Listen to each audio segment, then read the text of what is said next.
The gospel reading today is from John chapter 6, verses 24 to 35. This one's not so short. So when the crowd saw that neither Jesus nor his disciples were there, they themselves got into the boats and went to Capernaum, looking for Jesus. When they found him on the other side of the sea, they said to him, "Rabbi, when did you come here?" Jesus answered them, "Very truly I tell you, you are looking for me, not because you saw signs, but because you ate your fill of the loaves.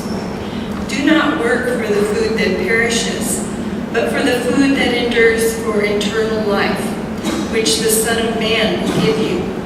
For it is on him that God the Father has set his seal." Then they said to him, "What must we do to perform the works of God?" Jesus answered them, "This is the work of God, that you believe in him whom he has sent." So they said to him, "What sign are you going to give us then, so that we may see it and believe you? What work are you performing? Our ancestors ate the manna in the wilderness. As it is written, he gave them bread from heaven to eat." Then Jesus said to them, "Very truly, I tell you, it was not Moses who gave you the bread from heaven, but it is my Father who gives you the true bread from heaven.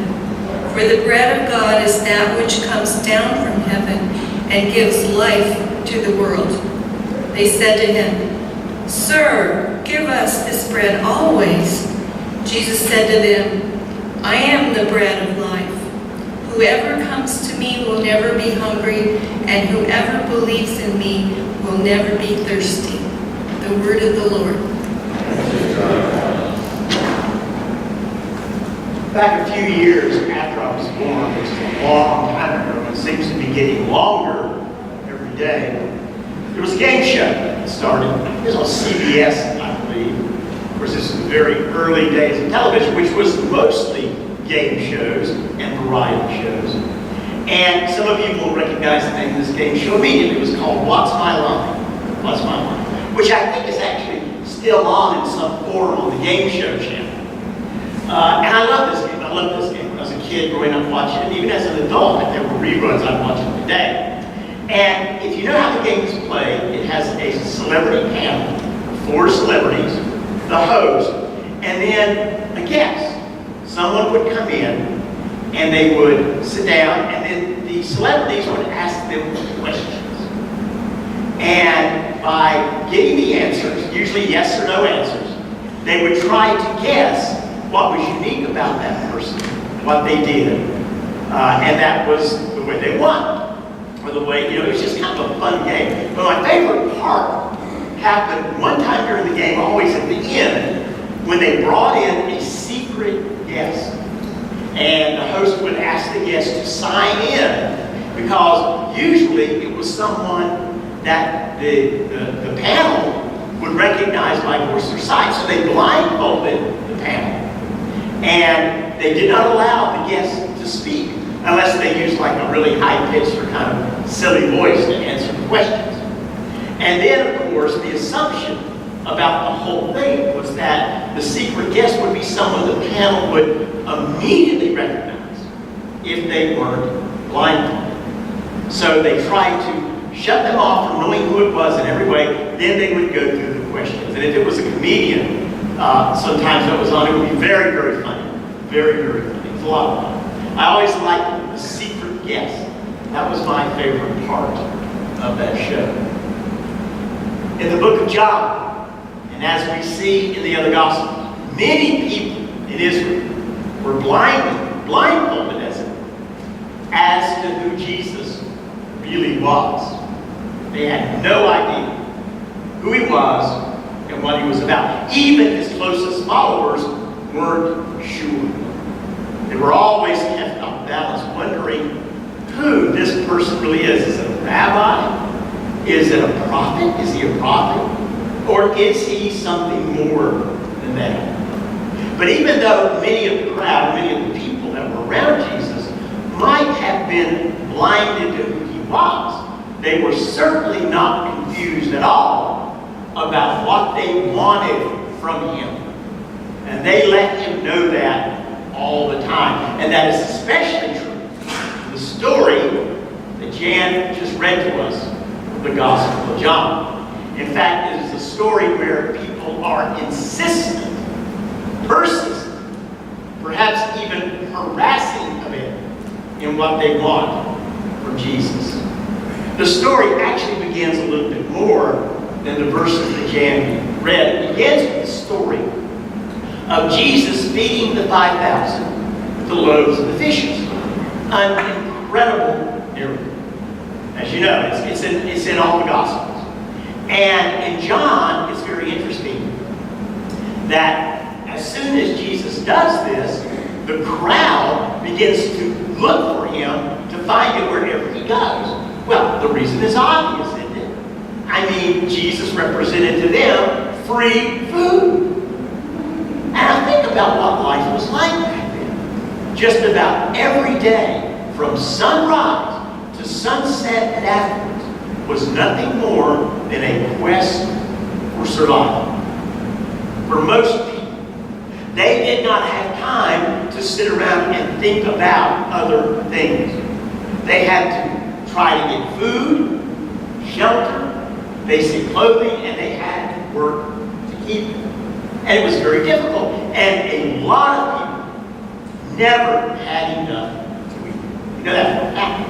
A lot of people at that time went hungry. So all of your energy went to providing for yourself and your family food. And that was a lot of work. A great deal of work. So suddenly, here comes this figure who you really don't know anything about, a rabbi in their minds, who can provide them not only all the food they want, but even an abundance of food so that there's some left over. And they say, this is a great deal.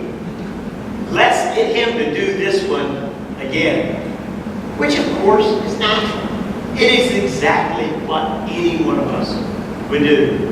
Imagine someone came along today who had the ability, literally, to cure cancer. And I mean to put their hand on you and cure cancer. Would that person be sought out by many people? Absolutely. Absolutely. Bread for the body was important in a time when most people simply did not get enough bread. Still, many nations and places where daily survival is the principle of living. That still happens today in many places. We take for granted that our food, is relatively easy to get, put it on the table. There's still many places where you have to work to survive every day. So that's not over yet. That goes on and on. And of course, our responsibility is to try to ease their burden and help them do so. In Jesus, the people saw the power of God to provide them what they needed, all they needed, to survive without any effort on their part. And that's what they wanted. So in John, we see the theme of the people demanding answers from Christ. Actually, through Christ's representative, through Jesus, demanding answers from him. And we read in that passage these questions, these demands, which, by the way, and John knows this, is a consistent theme throughout the Old Testament. Moses sees the burning bush. He goes to the mountain. God speaks to Moses out of the burning bush. And finally, Moses asks this question. Who are you? What is your name? Because if I go back and tell the people, by the way, I met God in the burning bush, they're going to want to know which God.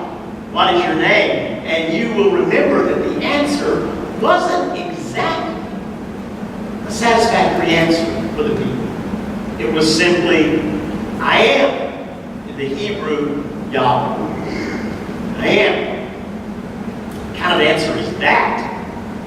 People really were struggling to place God, this God, into the panoply of gods. Because there were so many back then. But this God would not allow that to happen. So we see this constant in the Old Testament, this theme of asking questions of God, of challenging God. And in Job, that short passage which Jan read a few minutes ago, we see that once again. Now, Job certainly had some legitimate reasons for challenging God, for asking questions. You recall that Job lost everything.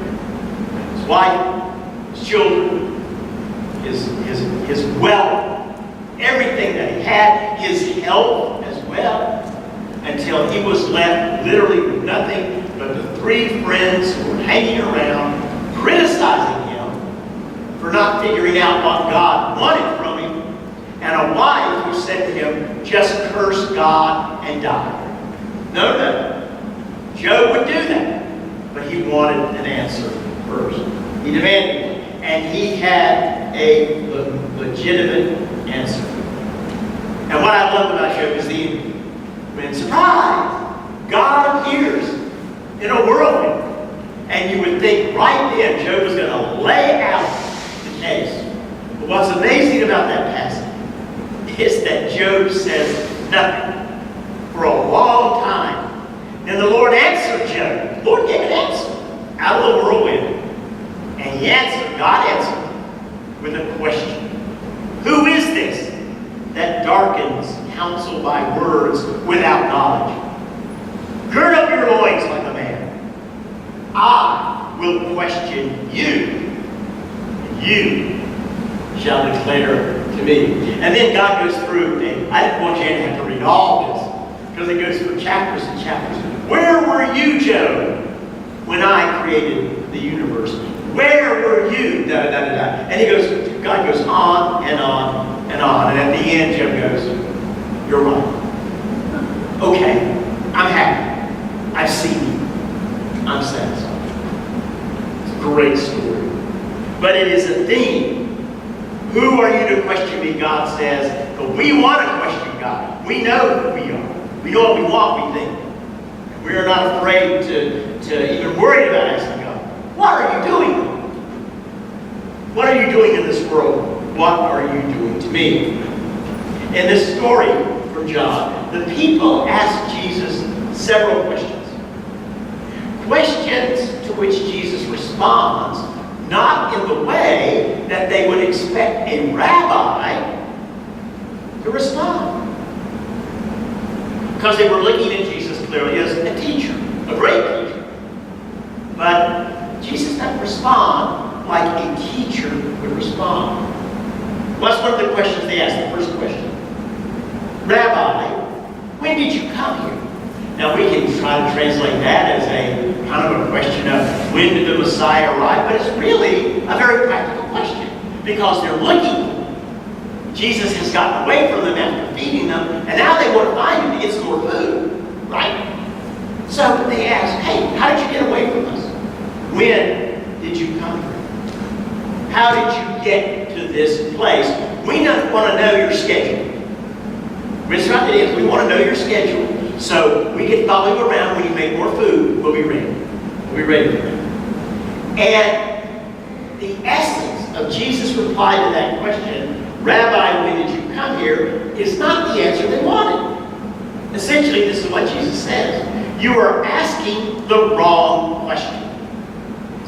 So he tells them, basically, I'm re-paraphrasing what he said. You are asking the wrong question. You should not be asking where I am. You should be asking yourselves, what are we looking for? Food that perishes or food that lasts forever? What are you looking for? Because you're looking for the wrong thing. He knows what they want. You're looking for the wrong thing.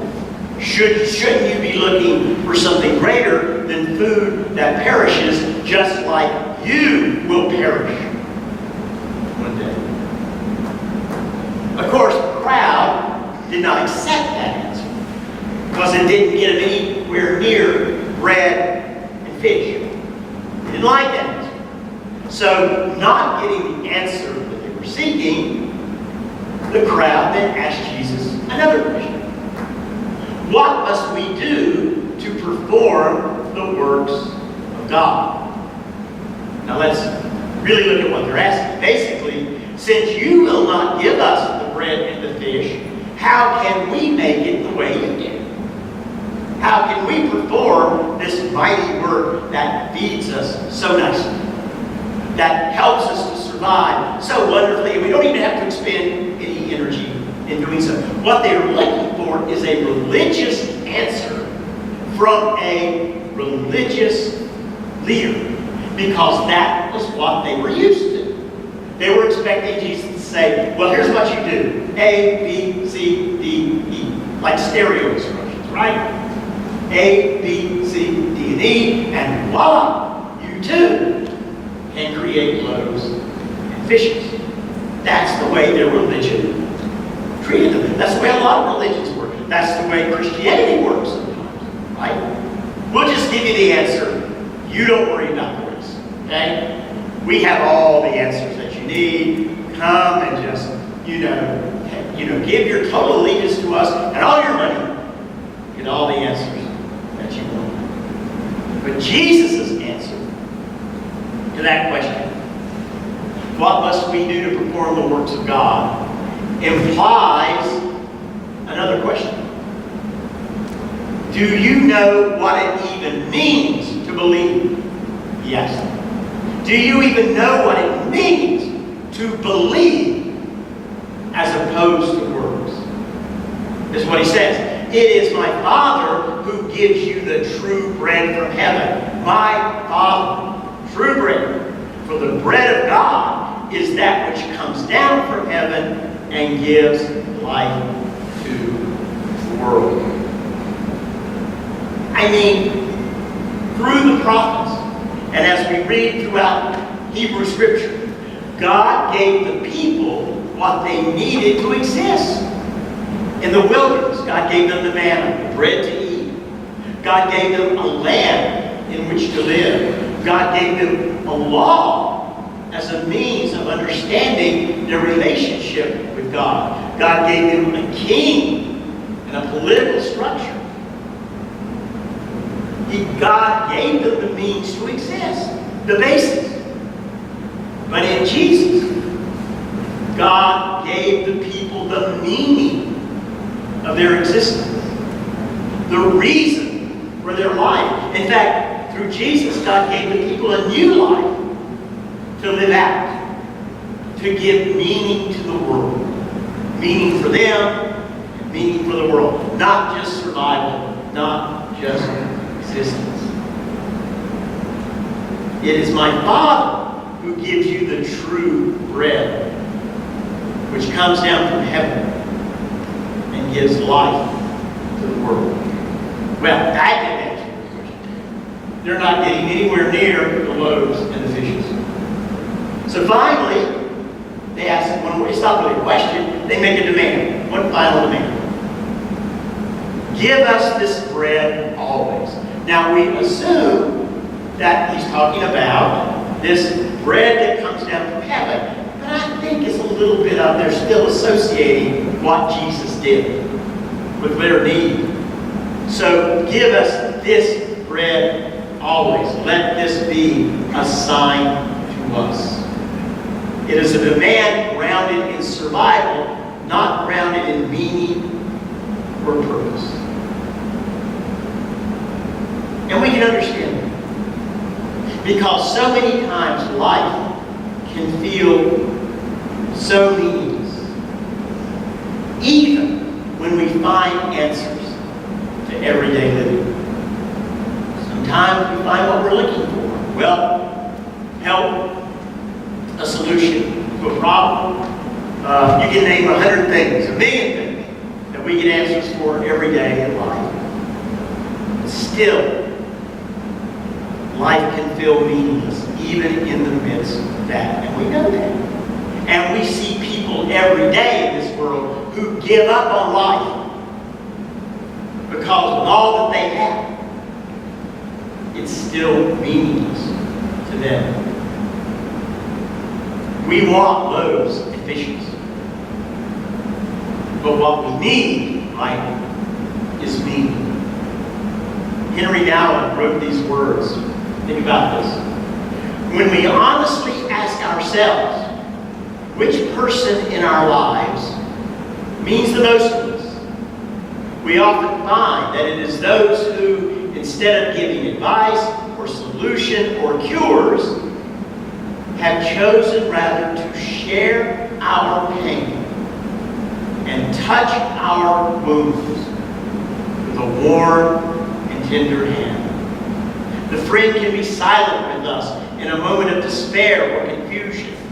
A friend who can stay with us in an hour of grief and bereavement. A friend who can tolerate not knowing, not curing, not healing, and face us with the reality of our powerlessness. That is a friend who cares. I remember when I was in seminary, and I may have shared this with you from this pulpit before, we were talking about death and dying, and how do we as pastors, because most of us were young at that time, we really didn't have a familiarity with death, at least from a distance. How do we respond to tragic death and loss? What do you say in response to the loss of a child? What do you say in response to the loss of a spouse? What do you say? And our very wise professor said to us, you say nothing. Nothing. Because they will never hear what you say. But they'll remember that you were there. That's what they'll remember. You were there. A friend who cares. And that's how God came to us. God came to us not as a farmer. God came to us not as a restaurateur, politician. God didn't even come to us as a religious leader. And God did not come to us as a mystery guest. God came to us as a friend who loves us. And in his response, the people demand from him. That response they demanded, God incarnate asked them to take off their blindfolds, asked us to take off our blindfolds and see who he truly is. I am the bread of life. That's the end of the passage. I am the bread of life. That's the big reveal. Whoever comes to me will never be hungry. And whoever believes in me will never be thirsty. See, Christ's feeding of those people, that was their burning bush. That was their call. To come, see what's going on. This is the voice of God, who's answering the very same question that Moses asked of that miracle. Who are you? Jesus answered, this is who I am. I am the bread of life. Believe me, John, using that I am statement, understands that exactly. He is directly relating that I am statement to Moses and the people. He knows what he's doing. Like those hungry and searching people, you and I come to this table to feed ourselves and, I guess, to receive answers if we have questions. And I'm sure we do. But here, all of our questions are only answered with a question. Not, God, what are you doing? God, who are you? God, why are you doing this? God answers us at this table. Who are you? Who are you? And there's an answer to that question. Our first answer to God at the table, when God asks us who we are, is to say, I am a sinner. I am a sinner. Christ's answer to that one is, well, there is forgiveness, right? The second question to that answer from God, who are you? Is for us to answer, we are Christians. We are believers in your Son. We are seeking to follow you. And the answer that Christ gives to us to that answer is, well, here is my church. Here is my church. And our third answer to that question, you're at the table, who are you? Our third answer is, I am what you need me to be, Lord. And I am where you need me to be. And Jesus says, fine, I will put you there today. If you will just trust me. Here is what I need from you today. The Spirit gives that to each of us. So it's true that we come to this table. We come to this church with need, absolutely. But we walk away from this table with meaning. Maybe not all the answers that we're asking, but with the answer that we need. We walk away with meaning. We walk away with purpose. We walk away with direction. We walk away with an answer to what's our line. Our line is life. Not our lives. The life of Christ. Not our lives.